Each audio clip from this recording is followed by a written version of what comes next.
Mike, Custom Cruisers. Okay, we're drilling these bags. These are the bags we supply now. You can buy them undrilled, but what a ball ache to drill.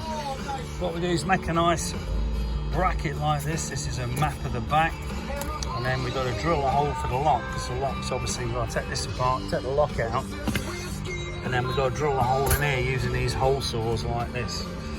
Okay, so what's happening is this, basically this lock has got to go through the hole from the other side, so we've actually got to make the hole larger using a bigger drill here. This one here obviously is a step drill, which is bigger. Then we've got to make the inside the right shape, because obviously it's not going to be totally round, then put the lock back together and all this back together. So in the end, it'll actually look pretty cool. Okay, if you're interested in these great bags, these are the Klick bags, which have just fit the set today here. You can see them here. Here's a set here on a Triumph Bonneville. These are 20 litres, and these are the bigger 30s. Yeah, you just trap the strap inside, see that? Oh, that's spot on that, mate. I think it looks nice. Yeah, they're good quality, aren't they? Yeah.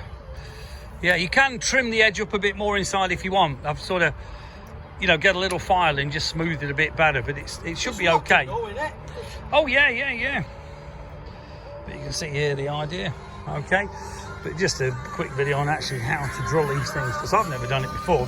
So once you've got the middle lock in like that, all you'll do, you'll put your drill down here and here and here, and then you'll use the supplied bolts, which you do get with this kit, which are these. So they'll go down through here, and then these go on the inside to stop you damaging anything. But cracking bit of kit, available customcruisers.com. It's Mike Chadwick, 01773835666, customcruisers.com. Thank you.